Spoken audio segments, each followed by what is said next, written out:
Mesdames et messieurs, bonjour à tous. Ce vendredi 2 février 23, Shevat 5784, nous allons faire entrer la paracha Yitro à la synagogue. Nous allons écouter le Sefer Torah. Le Shabbat entre à 17h32 et sortira à 18h37 très précisément.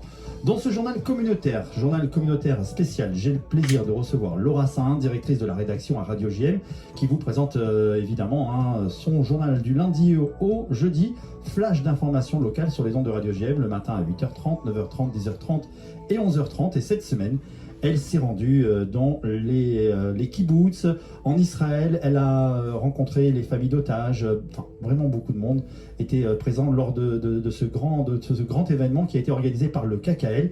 Et Laura, je te souhaite la bienvenue dans le journal communautaire. Comment ça va? Ça va très bien. Merci beaucoup Patrick pour cet accueil. Je suis ravie d'être avec toi et toute l'équipe ce matin dans ce studio, oui.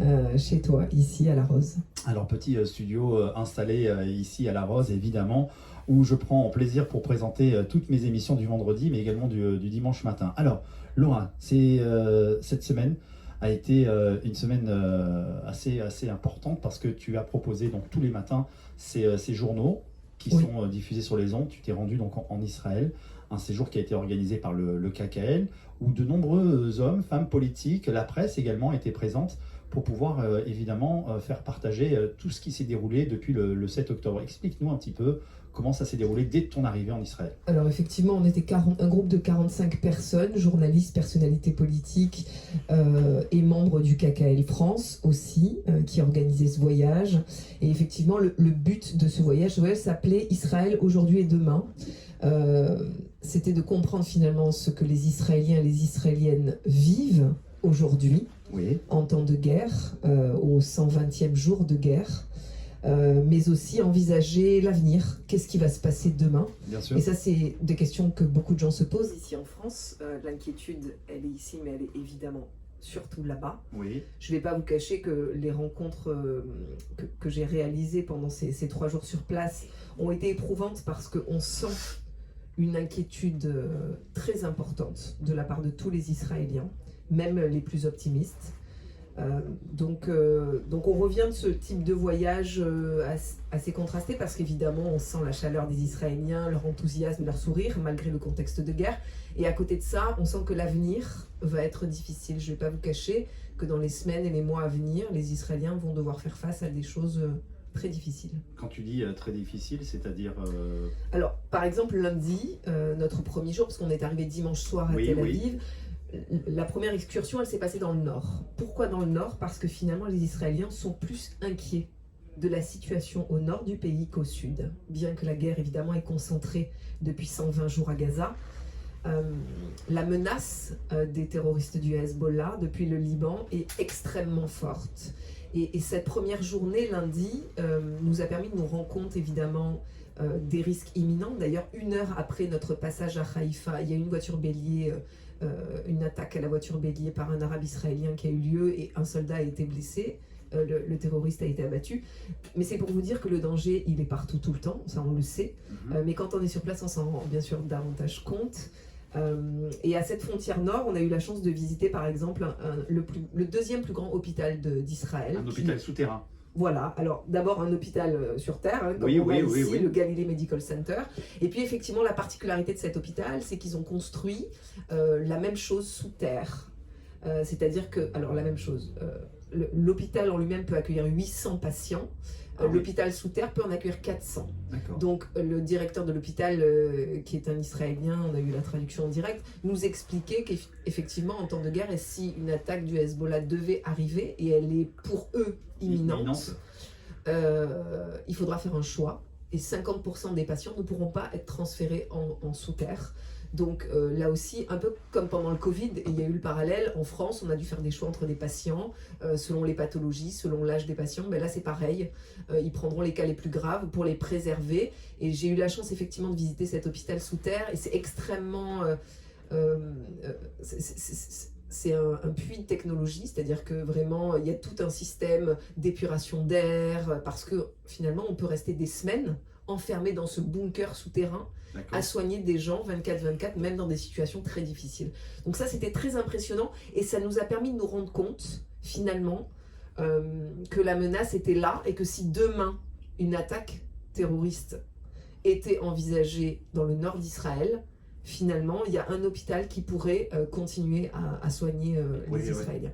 Alors, parmi ces nombreux déplacements, tu t'es rendu également dans un bâtiment qui s'appelle le bâtiment du Forum des otages. Il est situé à Tel Aviv. C'est un bâtiment donc, de 5 étages qui est consacré au sort donc, des 136 otages. Ce lieu qui permet d'entretenir la communication avec les médias, mais également matériellement et psychologiquement, elle soutient les familles des otages. Parle-nous de ce bâtiment. Alors là aussi, c'est très surprenant. C'est à quelques mètres de la place des otages que vous connaissez tous, puisque vous voyez cette place en permanence à la télé, où sont dressées des grandes tables de Shabbat, où sont vendus des t-shirts, des tote bags avec le slogan Bring them home. Et donc à 200-300 mètres de cette place, vous avez un bâtiment qui appartenait à une société qui s'appelait Checkpoint. D'accord. Et en fait, ce qui s'est passé, c'est qu'au lendemain des attaques du 7 octobre, des familles se sont retrouvées coupées de toute communication, avec l'incapacité de pouvoir créer un groupe de soutien pour ces familles. Et donc, vous avez des centaines de volontaires qui se sont dit « on va créer un endroit pour ces familles ». Et vous avez une société, qui est la société Checkpoint, qui a cédé ce bâtiment, c'est-à-dire qui a vidé les salariés de la société, qui a donné ses bureaux, bien sûr gratuitement, et qui a permis, cette société a permis d'installer ce collectif de bénévoles. Et comme vous le disiez, c'est un endroit, évidemment, vous avez beaucoup d'émotions quand vous rentrez dans cet endroit, puisque vous avez le visage de tous les otages affichés au mur, vous avez une grande conférence, un lieu de conférence où sont accueillies les familles pour parler des personnalités des otages qui sont toujours à Gaza. Et puis vous avez ces étages de bureaux avec des volontaires qui fabriquent des pins pour être vendus sur la place des otages. Vous avez des centres de communication, vous avez des responsables spécialistes des réseaux sociaux qui sont là pour diffuser sur TikTok, sur Twitter, sur Instagram, sur Facebook, des vidéos pour sensibiliser le monde au cas des otages, parce qu'on a l'impression aussi qu'après 120 jours, on les oublie. Et ce collectif, il est là pour ne pas oublier ces 120 hommes, femmes et enfants qui sont encore entre les mains du Hamas. Donc, on sent vraiment que c'est une armée de civils, entre guillemets. Tous ces gens-là travaillent bénévolement, même la sécurité du bâtiment est bénévole. Il nous explique par exemple que la cantine du bâtiment est fournie par tous les restaurants de Tel Aviv. Les plus grands restaurants de Tel Aviv envoient chaque jour de la nourriture pour nourrir les personnes qui travaillent bénévolement dans ce bâtiment. Donc vous sentez la solidarité, vous sentez le besoin de ce type d'endroit. Et puis il y a des choses aussi très importantes, comme par exemple des diplomates, des anciens diplomates qui sont réunis dans ce bâtiment pour tenter de créer des négociations avec des personnalités politiques mondiales pour tenter de faire revenir ces otages. Donc il y a aussi en souterrain, je dirais, des négociations qui sont menées pour tenter de faire revenir ces hommes, ces femmes et ces enfants à la maison. Parce qu'on voit souvent des familles d'otages en colère, en se disant qu'on ne les soutient pas davantage, qu'on ne les aide pas, que le gouvernement israélien n'est pas à cheval sur... Mais je pense qu'en nous expliquant ce que tu as vu, toi là-bas, ce bâtiment, il y a beaucoup de choses qui sont mises en place justement pour soutenir et pour libérer ces otages. Alors il y a énormément de choses qui sont mises en place, mais encore une fois, c'est fait par des bénévoles. Il y a la diplomate française, franco-israélienne qui était là et qui nous a donné une petite conférence, nous expliquait qu'au lendemain du 7 octobre, le gouvernement israélien n'a mis aucune mesure en place pour les familles des otages. C'est-à-dire que la priorité était ailleurs pour eux. Et on peut le comprendre, parce qu'ils ont engagé une guerre 3 semaines après, parce qu'évidemment, tout le monde a été saisi, anesthésié par ces attaques. Donc, ils avaient d'autres chats à fouetter, entre guillemets. Mais qu'est-ce qu'on en fait de ces familles d'otages? Qu'est-ce qu'on en fait de ces hommes, ces femmes, ces enfants qui attendent le retour de leur père, de leur mère, de leur oncle, de leur tante? Il y en a qui se posent aussi la question, comment ça se fait que l'armée de Tsahal n'arrive pas à libérer ces otages? C'est une question. Et d'ailleurs, la belle-fille de l'une des dames qui a été prise en otage, vous vous rappelez sûrement de cette dame, c'est l'image un peu des prises d'otages du 7 octobre. C'est une très vieille dame qui a été prise sur une voiturette de golf. Oui, on a tous vu cette image. Cette dame, c'est une militante pour la paix. Elle a toujours prêché pour la paix entre les Israéliens et les Palestiniens. Elle a été enlevée, elle a été libérée au bout de 50 jours. Et encore aujourd'hui, elle nous disait comment est-ce possible que l'une des armées les plus performantes au monde ne puisse pas ramener un otage à la maison. Et ça, c'est la question que se posent tous les Israéliens. On se pose même la question, où sont-ils? Où sont-ils? Est-ce qu'ils sont sur encore Terre? en vie? Oui. Il y a énormément de questions laissées sans réponse pour ces familles. Et moi, j'ai senti le désespoir, évidemment, mais aussi beaucoup de courage, parce que quand vous avez des familles d'otages qui osent prendre le micro pour parler devant 50 journalistes français, en vous expliquant que la personne qui tiennent entre leurs mains, c'est-à-dire sur la photo qu'ils tiennent entre leurs mains, c'est leur petite sœur de 18 ans qui a été enlevée sur une base militaire dans le sud du pays, et que ça fait 120 jours qu'ils n'ont pas de nouvelles, qu'ils ne savent pas si elle n'est pas violée tous les jours, si elle ne sait pas si elle n'a pas été tuée. Et elle dit ça sans pleurer, avec j'allais dire une décontraction, c'est un peu exagéré, mais... Elle est résignée? Ouais, il y a une résilience en fait dans les paroles que vous entendez, et c'est assez extraordinaire, sincèrement. Moi, j'ai pas pu m'empêcher de pleurer en fait quand vous entendez ce type de choses. C'est humainement, il n'y a pas de camp, là encore, on est sur des vies, sur des innocents. Et je tiens à honorer le courage de ces familles qui osent parler tous les jours aux médias étrangers. Alors, lors de ta visite là-bas, vous avez rencontré Olivier Rafovitch, qui est le porte-parole francophone de Tsahal. Oui. Quel a été son message? Alors son message, comme partout en Israël, c'est d'abord merci d'être là. Merci d'être là, de venir en temps de guerre, voir ce que nous vivons. Alors nous, j'ai envie de dire, c'est le minimum. Hein. C'est-à-dire que nous, on ne prend pas les armes, on ne va pas à la guerre et notre famille n'est pas en danger. Donc c'est assez surprenant. Tous les gens que vous rencontrez, que ce soit des civils, des militaires, des politiques, des journalistes, tout le monde vous dit oh, c'est incroyable, vous venez de France, un pays qui n'est pas en guerre, et vous osez venir en Israël, là où finalement les bombes résonnent tous les jours. Et Olivier Rafovitch, on l'a rencontré dans le cadre d'une visite du kibbutz de Kfar Aza, qui est l'un des kibbutz qui a été sauvagement attaqué au matin du 7 octobre. C'était extrêmement émouvant. Quand tu es arrivé là-bas sur place, tu nous dis que c'était extrêmement émouvant. Oui, bah oui, c'est émouvant. Qu'est-ce que tu as vu? Qu'est-ce que tu as ressenti? Est-ce qu'ils ont laissé en l'état? Comment ça s'est... Alors, rien n'a bougé. C'est-à-dire que vous voyez des maisons brûlées, des toits effondrés, vous voyez des jouets par terre, vous voyez des vélos laissés sur le bord de la route, vous voyez des trousses de toilettes avec des shampoings, des déodorants sur les étagères de salles de bain qui sont complètement carbonisées. Des photos de famille sur les frigos? Oui, en fait, vous avez aussi, ce qui m'a frappé, c'est la violence sur du matériel. Alors évidemment, vous voyez des portes défoncées, vous voyez des tirs de mitrailleuses sur les murs. C'est absolument terrible, vous imaginez ce qui s'est passé.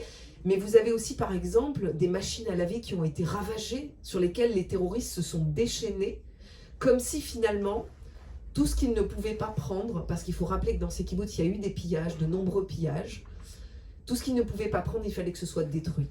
Et ça, c'est vrai que ça vous glace le sang, de voir à quel point ils voulaient faire régner la mort dans ces maisons, dans ces kibbutz.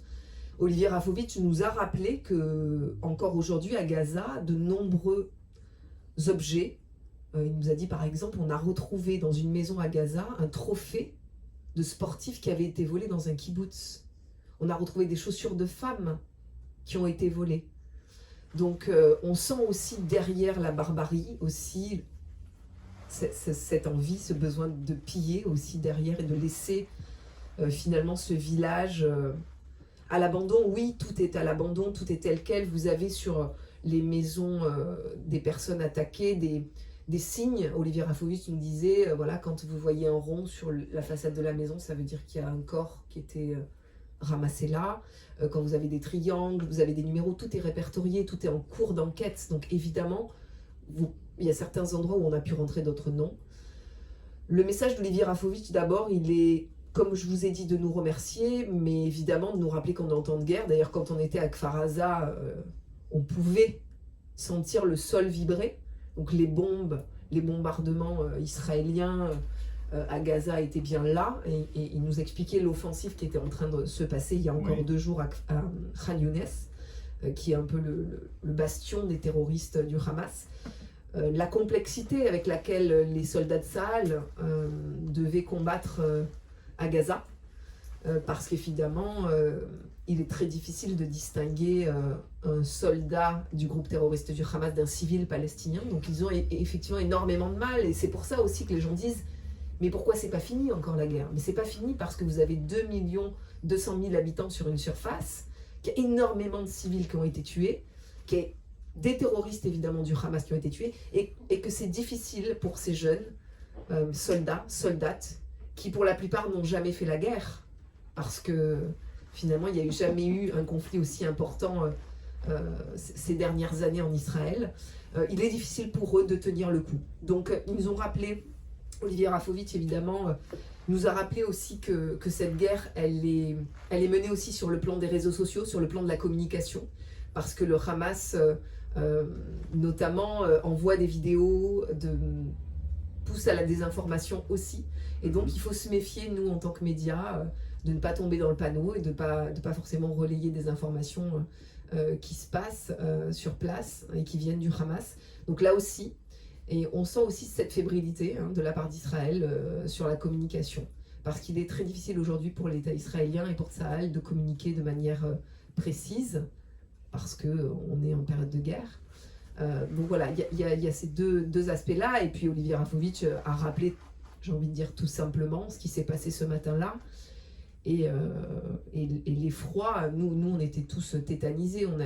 D'ailleurs, à la fin de la visite, Olivier Rafovitch nous a dit je vous conseille d'aller boire un coup, parce qu'en fait, vous risquez de pleurer ces quelques jours-là. Vous risquez d'avoir une montée, un choc, un retour à ce qui s'est passé. Là, pour l'instant, moi, je vous avoue, j'étais derrière ma caméra, parce que j'ai pris beaucoup d'images du kibbutz Kfar Aza, et finalement, la caméra, ça vous permet d'avoir une distance avec ce qui se passe. Mais quand vous réalisez, vous ne regardez pas avec vos yeux directement, vous regardez un écran de caméra. Mais effectivement, quand vous réalisez l'atrocité de ce qui s'est passé dans ces kibbutzim, dans ces maisons, et quand vous regardez, moi j'ai pris une photo par exemple, il y avait une maison, No place like home. Vous savez, ça c'est des écriteaux qu'on peut mettre, que vous pouvez acheter n'importe où ici. Il n'y a pas de meilleur endroit que la maison. Et quand vous voyez que cette maison, elle a été quasiment entièrement brûlée, et que les gens qui étaient là sont morts, vous avez des familles disséminées. Ils n'arrivent même pas à identifier des familles parce que tous les membres de la famille sont morts, brûlés en laissant même pas 10 cm de cendres. Il y a des archéologues aujourd'hui israéliens qui n'arrivent pas à identifier des corps parce que la mère, le père, les enfants, la grand-mère, le grand-père, tout le monde est parti.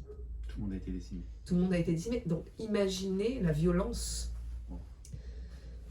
La violence de ces terroristes ce matin-là. Voilà, on a, je peux vous dire, touché du doigt un petit peu cette violence. Et évidemment, Olivier Rafovitch, c'est son boulot, il est porte-parole de Tsahal, donc il nous a expliqué des choses très difficiles que je peux difficilement vous raconter aujourd'hui. Mais voilà, lui, son combat, c'est aussi de parler de ce qui s'est passé, et nous, c'est de le relayer. Bien sûr.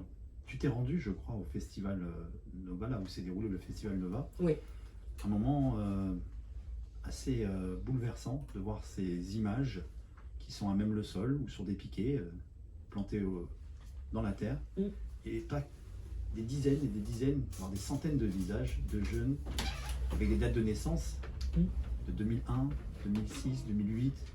Qu'est-ce que tu as ressenti arriver là-bas? Alors déjà, la première chose, c'est la première visite qu'on a fait quand on est arrivé dans l'enveloppe de Gaza, comme ils l'appellent, c'est-à-dire les villages autour de la bande de Gaza. D'accord. On entendait, encore une fois, on sait qu'on est en guerre là-bas, parce qu'on entend en permanence les bombes, on voit la fumée au loin, on n'est qu'à quelques kilomètres de Gaza, donc déjà la guerre est là. Et puis vous arrivez sur ce terrain vague qu'on a vu tous sur les réseaux sociaux, sur nos télés, sauf que là c'est... vous vous rappelez de cette terre, en fait c'était finalement début octobre, il n'y avait pas une fleur, il n'y avait pas d'herbe, il n'y avait rien, tout était très sec.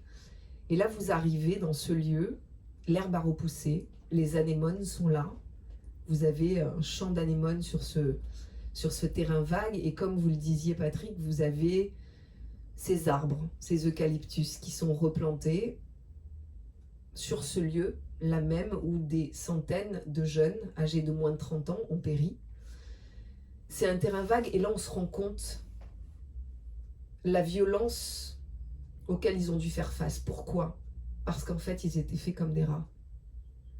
Il n'y avait aucun moyen de s'échapper. Aucun arbre derrière lequel se cacher. Et ça, vous vous vous vous rendez compte de ça parce que c'est terrain vague. Vous voyez à perte de vue, pas d'abri, pas de maison, pas d'endroit où se dissimuler pour sauver sa peau. Bien sûr. Il aurait fallu s'enterrer pour sauver sa peau. Donc là, vous vous rendez compte de ça. Et puis, voilà, ces photos, ces jeunes, cette jeunesse, cette beauté. La plupart des filles que j'ai vues sur ces photos, elles étaient splendides, avec une chevelure incroyable, un sourire incroyable. L'avenir devant eux. L'avenir devant eux.